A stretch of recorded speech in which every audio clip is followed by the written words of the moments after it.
Hello everyone, welcome back to my channel. This is Sweety Bhati. कैसे हो आप सब?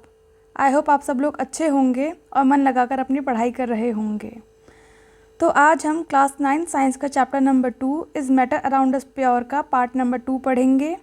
तो वीडियो शुरू करने से पहले अगर आप मेरे चैनल पर पहली बार आए हो तो चैनल को सब्सक्राइब करके बेल आइकन क्लिक कर सकते हो। तो स्टार्ट करते हैं आज का वीडियो। इसमें हम पढ़ेंगे स्टार्टिंग में कि how can we separate a mixture of two miscible liquids. Miscible मतलब जो आपस में मिक्स हो सके, उन चीज़ों को कैसे सेपरेट हम कर सकते हैं। इसके लिए हम एक एक्टिविटी करेंगे। इस एक्टिविटी में क्या करना है, हमें पहले एसीटोन और वाटर के मिक्सचर को सेपरेट करना है। तो उसके लिए हमने पहले मिक्सचर को डिस्टिलेशन फ्लास्क में लिया। लिखा हुआ है take the mixture in distillation flask. उसके अंदर थर्मामीटर फिट करना है उस फ्लास्क के अंदर। उसके बाद हीट द मिक्सचर स्लोली। उस मिक्सचर को स्लोली हीट करना है, keeping a close watch at the thermometer. और थर्मामीटर पे भी ध्यान रखना है और मिक्सचर को भी देखते रहना है। उसके बाद आप देखेंगे जो एसीटोन है वो वेपराइज हो जाएगा और कंडेंस हो जाएगा कंडेंसर में, और जिसे हम कलेक्ट कर सकते हैं कहाँ से, कंडेंसर आउटलेट से हम कलेक्ट कर सकते हैं। फिर बचेगा क्या, डिस्टिलेशन फ्लास्क में बचेगा हमारा सिर्फ वाटर। इस तरीके से हम एसीटोन और वाटर को सेपरेट कर सकते हैं। इसमें आप देख सकते हैं ये है डिस्टिलेशन फ्लास्क। ये थर्मामीटर लगा दिया हम डिस्टिलेशन फ्लास्क के अंदर। ये वाटर आउटलेट है, इसमें से वाटर कंडेंस होके इसमें आ गया, तो एसीटोन और वाटर सेपरेट हो गया। इसके अंदर वाटर बच गया और यहाँ पर एसीटोन आ गया। तो ऐसे करके एसीटोन और वाटर को हमने सेपरेट कर दिया। इस मेथड को बोलते हैं distillation. This method is called distillation. It is used for the separation of components of a mixture containing two miscible liquids. ये मेथड उस चीज़ के लिए यूज़ किया जाता है जिसके अंदर ऐसे कंपोनेंट्स होते हैं जिनके अंदर दो मिसिबल लिक्विड्स होते हैं दैट बॉयल विदाउट डिकम्पोजिशन, जो बॉयल होते हैं बिना डिकम्पोजिशन के, and have sufficient difference in their boiling points, और जिनके बॉइलिंग पॉइंट्स के बीच में सफिशेंट डिफरेंस होता है। ऐसा ही एक और होता है फ्रैक्शनल डिस्टिलेशन। तो ये कहाँ यूज़ किया जाता है fractional distillation? To separate a mixture of two or more miscible liquids. जब दो या दो से ज़्यादा मिसिबल लिक्विड्स को सेपरेट करने के लिए यूज़ किया जाता है फ्रैक्शनल डिस्टिलेशन, और जिसमें जो बॉइलिंग पॉइंट का जो डिफरेंस होता है वो लेस देन 25 केल्विन होना चाहिए। तब हम कौन से प्रोसेस यूज़ करते हैं, फ्रैक्शनल डिस्टिलेशन। ये आप देख सकते हो, इसके अंदर क्या है, फ्रैक्शनेटिंग कॉलम लगाया गया है, देख लीजिए आप। For example, for the separation of different gases from air. Air में हमें पता है डिफरेंट गैसेस होती हैं, उनको सेपरेशन के लिए different fractions from petroleum products. Petroleum के अंदर भी बहुत सारी चीज़ें होती हैं, उनको सेपरेट करने के लिए इसका जो apparatus होता है फ्रैक्शनल डिस्टिलेशन का वो भी सिमिलर होता है सिंपल डिस्टिलेशन के। बट इसमें एक्सेप्शन है। इसमें एक्सेप्शन ये है कि एक फ्रैक्शनेटिंग कॉलम फिट की जाती है, कहाँ पर, in between the distillation flask and the condenser. इन दोनों के बीच में एक फ्रैक्शनेटिंग कॉलम को फिट किया जाता है। और फ्रैक्शनेटिंग कॉलम होती क्या है, a simple fractionating column is a tube. एक ट्यूब होती है पैक्ड विद ग्लास बीड्स, जिसके अंदर ग्लास बीड्स होते हैं। The beads provide surface for the vapours to cool and condense repeatedly. जो बीड्स जो होते हैं वो सरफेस प्रोवाइड कराते हैं वेपर्स को कूल होने के लिए और रिपीटेडली कंडेंस होने के लिए। अब है कि हम एयर में से डिफरेंट गैसेस को कैसे ऑब्टेन कर सकते हैं। तो हमें पता है एयर क्या है, एक होमोजीनियस मिक्सचर है, और उसे हम सेपरेट कर सकते हैं किसके थ्रू, फ्रैक्शनल डिस्टिलेशन के थ्रू। अब इसमें दिया हुआ जैसे एयर है, एयर को पहले compress and cool by increasing pressure and decreasing temperature. पहले एयर को कंप्रेस करेंगे, कूल करेंगे, उसका प्रेशर बढ़ा के और टेम्परेचर को डिक्रीज़ करके, तो वो लिक्विड एयर में चेंज हो जाएगा। फिर लिक्विड एयर को हमें अलाउ करना है कि वो धीरे धीरे गर्म होए, किसके अंदर, फ्रैक्शनल डिस्टिलेशन कॉलम के अंदर। तो उसके बाद क्या हो जाएगा, गैस क्या है डिफरेंट हाइट्स पे सेपरेट हो जाएंगी, depends on their boiling point. अब हमें ऑक्सीजन का, आर्गन का, नाइट्रोजन का बॉइलिंग पॉइंट दे रखा है, परसेंटेज एयर बाय वॉल्यूम दे रखी है। तो ऑक्सीजन का बॉइलिंग पॉइंट होता है -183 डिग्री सेल्सियस, आर्गन का बॉइलिंग पॉइंट होता है -186 डिग्री सेल्सियस, और नाइट्रोजन का होता है -196 डिग्री सेल्सियस। ऑक्सीजन के परसेंटेज एयर बाय वॉल्यूम होता है 20.9, आर्गन में होता है 0.9 और नाइट्रोजन में होता है 78.1। If we want oxygen gas from air, हमें एयर में से अगर ऑक्सीजन गैस चाहिए, we have to separate out all the other gases present in the air. उसके लिए हमें एयर में जो बाकी सारी गैसेज हैं उनको सेपरेट करना पड़ेगा, तभी ही हमें ऑक्सीजन गैस मिल पाएगी। तो इसके लिए जो हमने ऊपर पढ़ा अभी डायग्राम में, the air is compressed by increasing the pressure and is then cooled by decreasing the temperature to get liquid air. Liquid air पाने के लिए जो एयर को है पहले कंप्रेस किया गया, उसका प्रेशर बढ़ा के और उसे कूल किया कैसे, टेम्परेचर को घटाकर, तो वो लिक्विड एयर बन जाएगा। फिर लिक्विड एयर को अलाउ किया वो धीरे धीरे वार्म अप हो किसके अंदर, फ्रैक्शनल डिस्टिलेशन कॉलम के अंदर, जहाँ पर जो गैस है वो सेपरेट हो जाएंगी डिफरेंट हाइट्स पर। किस पर डिपेंड करेगी ये चीज़, बॉइलिंग पॉइंट्स के अकॉर्डिंग वो सेपरेट हो जाएंगी। अब है एक activity, how can we obtain pure copper sulphate from an impure sample. हम एक इम्प्योर सैम्पल के अंदर से प्योर कॉपर सल्फेट को कैसे ऑब्टेन कर सकते हैं। इसके लिए एक्टिविटी ये है, हमने लिखा हुआ है take some approximately 5 gram impure sample of copper sulphate in a china dish. एक चाइना डिश के अंदर अप्रॉक्स 5 ग्राम क्या लेना है, इम्प्योर सैंपल लेना है कॉपर सल्फेट का। उसको डिज़ोल्व करना है मिनिमम अमाउंट ऑफ वाटर में, कम से कम पानी के अंदर उसको डिज़ोल्व करना है। उसके बाद जो इम्प्योरिटीज़ हैं उनको फ़िल्टर कर देना है। उसके बाद evaporate water from the copper sulphate solution, जो कॉपर सल्फेट सॉल्यूशन में से जो वाटर है वो इवापोरेट कर देना है उसको, जिससे कि हमें क्या मिल जाए, सैचुरेटेड सॉल्यूशन मिल जाए। उसके बाद cover the solution with a filter paper, उसके बाद उस सॉल्यूशन को कवर कर देना है किसकी हेल्प से, फिल्टर पेपर की हेल्प से, और उसे रूम टेम्परेचर पर छोड़ देना अनडिस्टर्ब, जिससे कि वो एक दिन के लिए मतलब स्लोली वो कूल हो जाए। उसके बाद हमें उसमें क्या मिलेगा, हमें मिलेंगे crystal of copper sulphate China dish के अंदर। उस प्रोसेस को बोलते हैं क्रिस्टलाइजेशन। ये क्रिस्टलाइजेशन मेथड का यूज़ कहाँ किया जाता है, ये मेथड यूज़ किया जाता है सॉलिड्स को प्योरीफाई करने के लिए। जैसे कि जो हमें नमक मिलता है समुद्र से, उसके अंदर बहुत सारी इम्प्योरिटीज़ होती हैं, तो उन इम्प्योरिटीज़ को रिमूव करने के लिए प्रोसेस यूज़ किया जाता है the process of crystallisation. The crystallisation is a process that separates a pure solid in the form of its crystals from a solution. Crystallisation एक प्रोसेस होता है जो प्योर सॉलिड को सेपरेट करता है क्रिस्टल के फॉर्म में, किस में से, सॉल्यूशन में से। जो क्रिस्टलाइजेशन टेक्निक होती है वो बेटर होती है किससे, सिंपल इवापोरेशन टेक्निक से। क्यों, क्योंकि इसमें लिखा हुआ है सम सॉलिड्स डिकम्पोज, कुछ सॉलिड्स तो डिकम्पोज हो जाते हैं और कुछ होते हैं जो शुगर जो होते हैं वो चैड हो जाते हैं, गर्म करने पे, गर्म से फिर वो ठंडे हो जाते हैं, सूख जाते हैं, तो ऐसे चैड हो जाते हैं जैसे कि चीनी होती है। और सम इम्प्योरिटीज़ में remain dissolve in the solution even after filtration. Filtration के बाद भी कुछ इम्प्योरिटीज़ जो होती है वो सॉल्यूशन के अंदर ही डिजॉल्व रहती है, और अगर उनका इवापोरेट करेंगे उसको, तो उसके बाद क्या हो, वो सॉलिड को कंटामिनेट कर देगी, तो फिर वो सॉल्यूशन ख़राब हो जाएगा। इसका एप्लीकेशंस है कि purification of salt that we get from sea water, जो हमें समुद्री पानी से नमक मिलता है वो इसका एप्लीकेशंस है। और separation of crystals of alum फिटकरी from impure sample, impure sample में से हम एलम के जो क्रिस्टल्स होते हैं, फिटकरी के जो क्रिस्टल्स होते हैं, उनको भी सेपरेट कर सकते हैं। दस बाय दिस मैथड्स, इन मैथड्स के हेल्प से according to the nature of the components of a mixture, जो कंपोनेंट्स ऑफ अ मिक्सचर का जो नेचर है उसकी वजह से हमें प्योर सब्सटेंस मिलता है। With advancement in technology, technology में एडवांसमेंट होती रहती है। Many more methods of separation techniques have been devised, बहुत सारे सेपरेशन टेक्निक्स भी आ गए हैं। In cities drinking water is supplied from water works, जो सिटीज़ में ड्रिंकिंग वाटर कहाँ से सप्लाई होता है, वाटर वर्क्स से। कैसे वाटर प्योरीफिकेशन सिस्टम होता है वाटर वर्क्स में, जैसे कि रिजर्वर होता है, रिजर्वर के बाद सेडिमेंटेशन टैंक होता है, इसके अंदर क्या होता है, सॉलिड्स को सेटल होने के लिए छोड़ दिया जाता है। उसके बाद लोडिंग टैंक में क्या होता है, जो सस्पेंडेड पार्टिकल होते हैं वो सेडिमेंट हो जाते हैं, उसका फिल्ट्रेशन टैंक में ये डिफरेंट जगह पे आ जाते हैं, मतलब अपनी डेंसिटी के अकॉर्डिंग कि वाटर अलग आ गया, फाइन सैंड अलग दिख रही है आपको, ग्रेवल अलग दिख रहा है, कोर्स ग्रेवल अलग दिख रहा है। उसके बाद उसके अंदर क्लोरिनेशन किया जाता है, मतलब क्लोरीन डाला जाता है जिससे कि बैक्टीरिया किल हो जाए। उसके बाद ऐसे हमारे वो टैप में आता है tap water.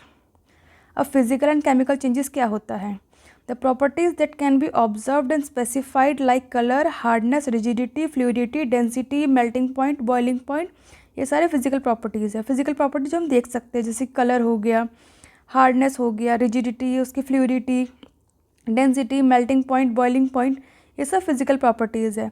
The interconversion of states is a physical change, मतलब एक स्टेट से दूसरी, जैसे सॉलिड से लिक्विड में चेंज होना, लिक्विड से गैस में चेंज होना, एक फिजिकल चेंज है।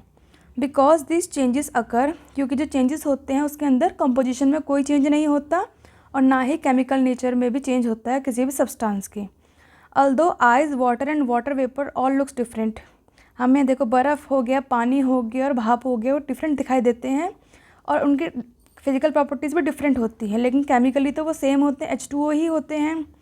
Both water and cooking oil are liquid, हमें पता है पानी और कुकिंग ऑयल दोनों लिक्विड होते हैं, लेकिन उनके केमिकल कैरेक्टरिस्टिक्स क्या होते हैं, डिफरेंट होते हैं, क्योंकि वो डिफर होते हैं ऑर्डर में और इन्फ्लेमेबिलिटी में।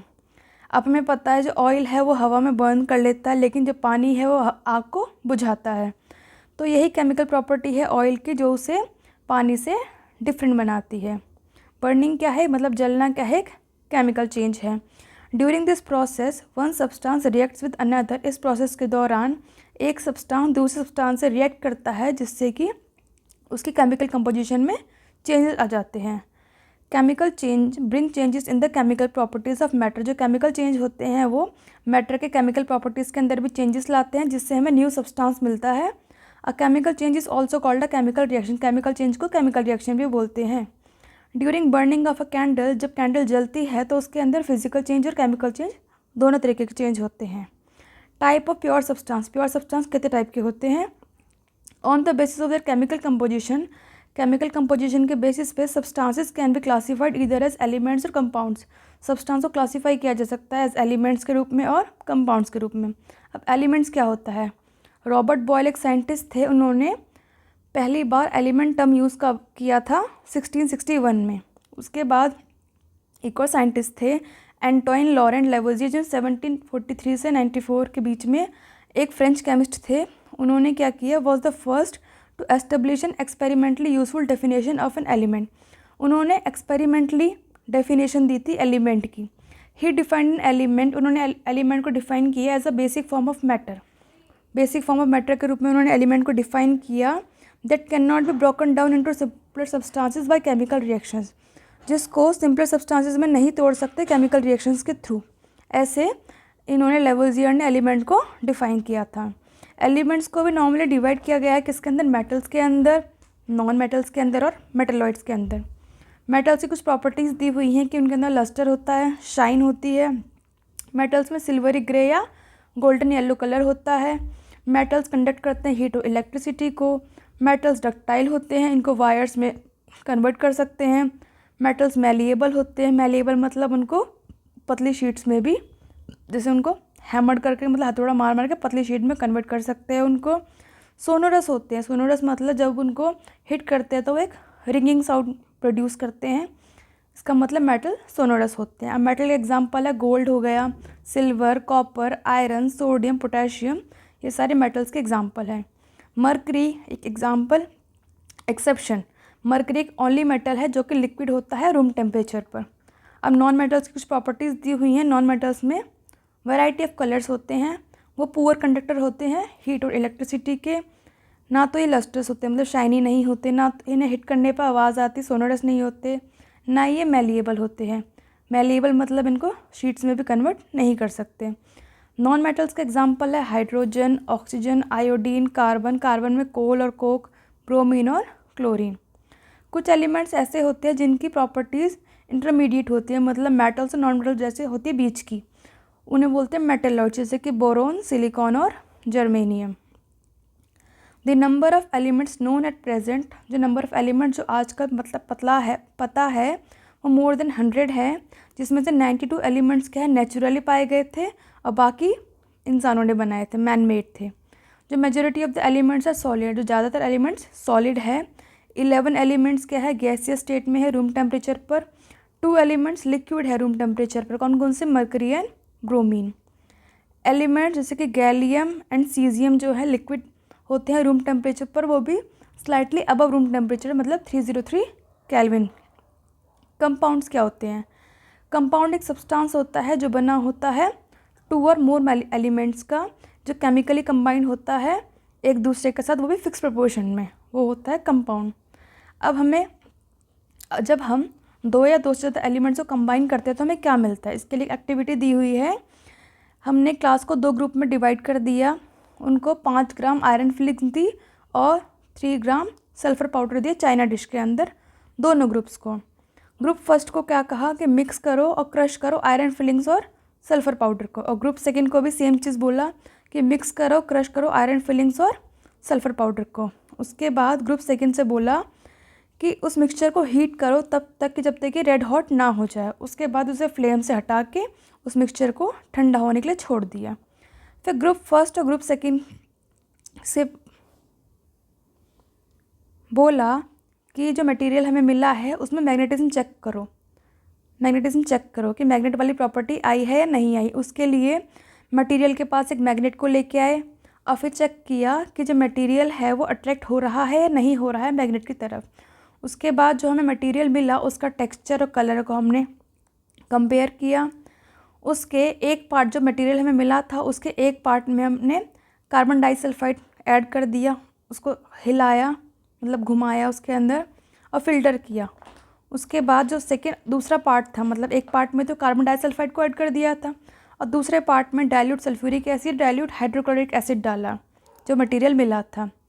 उसके बाद जो ये स्टेप्स मैंने बताया आप लोगों को, ये दोनों एलिमेंट्स के साथ करने, आयरन और सल्फ़र के साथ सेपरेटली करने हैं।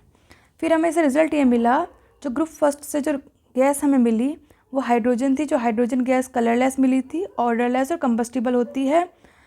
It is not advise to do the combustion test for hydrogen in the class. ये एडवाइस नहीं किया जाता कि कंबशन टेस्ट जो है हाइड्रोजन का क्लास में किया जाए, क्योंकि ये हेल्थ के लिए ख़तरनाक हो सकता है, मतलब जानलेवा हो सकता है। The gas obtained by group second is hydrogen sulphide. जो गैस हमें ग्रुप सेकेंड से मिली वो हाइड्रोजन सल्फाइड थी। ये कलरलेस गैस थी जिसके अंदर रोटन एक्स की स्मेल आ रही थी। We observe that the product obtained by both the groups show different properties. हमने ऑब्जर्व किया जो दोनों ग्रुप्स में से प्रोडक्ट मिले उसमें डिफरेंट प्रॉपर्टीज शो कर रही थी। तो the starting material were same, starting material तो हमने सेम ही लिया था, लेकिन जो प्रोडक्ट मिला था उसके डिफरेंट प्रॉपर्टी थी। Group first has carried out the activity involving a physical change. जो ग्रुप फर्स्ट ने जो एक्टिविटी की थी उसके अंदर फिजिकल चेंज इन्वॉल्व था, लेकिन जो ग्रुप नंबर सेकेंड था उसमें केमिकल चेंज था, मतलब एक केमिकल रिएक्शन इन्वॉल्व थी। The material obtained by group first, जो मटेरियल मिला ग्रुप फर्स्ट को उसके अंदर क्या था, mixture of the two substances था। जो substance given are the elements iron and sulphur. जो सब्सटेंस हमें दिए थे स्टार्टिंग में आयरन और सल्फर दिए थे, वही सब्सटेंस थे।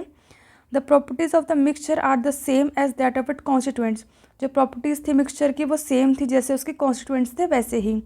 The material obtained by group second is a compound. जो मटेरियल ग्रुप सेकेंड से मिला वो कंपाउंड था। On heating the two elements strongly we get a compound. हमने जब टू एलिमेंट्स को स्ट्रांगली हीट किया था तो हमें कंपाउंड मिला था which has totally different properties compare to the combining elements, जिनकी प्रॉपर्टीज़ बिल्कुल डिफरेंट थी as compare to combining elements. The composition of a compound is the same throughout. जो कंपाउंड की कंपोजिशन थी वो सेम थी। We can also observe that the texture and the colour of the compound are the same throughout. हमने ये भी observe किया था कि जो टेक्सचर और कलर था कंपाउंड का वो सेम था। अब मिक्सचर और कंपाउंड में क्या क्या डिफरेंस हो सकते हैं। मिक्सचर क्या होता है, एलिमेंट्स और compound just mix together to form a mixture. जो एलिमेंट्स और कंपाउंड्स हैं वो एक साथ मिक्स होते हैं मिक्सचर बनाने के लिए, जिससे कि कोई भी न्यू कंपाउंड नहीं बनता है। लेकिन कंपाउंड में क्या होता है, एलिमेंट्स रिएक्ट करते हैं नया कंपाउंड बनाने के लिए। अब मिक्सचर के अंदर वेरिएबल कंपोजिशन होता है। अ composition of each new substance is always fixed. Compounds में जो नया सब्सटेंस जो बनता है उसकी कंपोजिशन हमेशा फिक्स रहती है। मिक्सचर में मिक्सचर जो प्रॉपर्टी दिखाता है किसकी, अपने कॉन्स्टिट्यूएंट सब्सटेंस की। लेकिन कंपाउंड्स में जो न्यू सब्सटेंस जो बनता है उसकी टोटली डिफरेंट प्रॉपर्टीज़ होती हैं।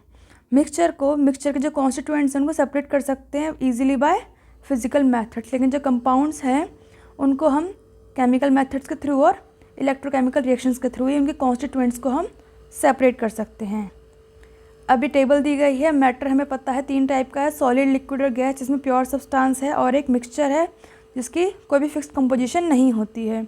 अब प्योर सब्सटेंस में हमारे एलिमेंट्स और कंपाउंड्स, और मिक्सचर में हमारा होमोजीनियस मिक्सचर और हेट्रोजीनियस मिक्सचर। एलिमेंट्स क्या होते हैं, can not be broken down into simpler substances. Elements को हम सिंपलर सब्सटेंस से तोड़ नहीं सकते हैं। और कंपाउंड से क्या होता है, फिक्स्ड कंपोजिशन होता है, इन्हें तोड़ सकते हैं एलिमेंट्स के अंदर कंपाउंड्स को किसके थ्रू, बाय केमिकल और इलेक्ट्रोकेमिकल रिएक्शंस के थ्रू। एलिमेंट्स के एग्जांपल दिए हैं copper, oxygen, iron, hydrogen, mercury. और कंपाउंड्स के एग्जांपल है वाटर, मीथेन, शुगर, सॉल्ट। अब होमोजीनियस मतलब यूनिफॉर्म कंपोजिशन, मतलब same through out the solution. Heterogeneous मतलब नॉन यूनिफॉर्म कंपोजिशन, मतलब सेम नहीं होता, जैसे कि शुगर इन वाटर, पानी में शुगर घोल दिए तो सेम आप डिफ्रेंशिएट नहीं करोगे, शुगर क्रिस्टल आपको अलग से नहीं दिखाई देंगे अगर आप मिक्स कर दोगे। Salt in water, sulphur in carbon disulphide या वाटर इन अल्कोहल। अब हेट्रोजीनियस में अगर देखा जाए सैंड एंड सॉल्ट, अगर आप रेत और नमक को मिक्स कर देंगे तो आपको रेत अलग दिख जाएगा और नमक अलग दिख जाएगा। ऐसा तो है नहीं कि सारा दोनों चीज़ एक साथ घुल जाएंगे। या शुगर एंड सॉल्ट हो गया वाटर इन ऑयल, अब वाटर ऑयल में डालेंगे हम तो अलग अलग लेयर बन जाती है उनकी डेंसिटी के बेसिस पे। तो आज के लिए बस इतना ही। Thank you so much. आपको आई होप बहुत अच्छी लगी होगी मेरी वीडियो। अगर आपको ये वीडियो अच्छी लगी हो तो इसे please like, share and subscribe कीजिए। Good bye.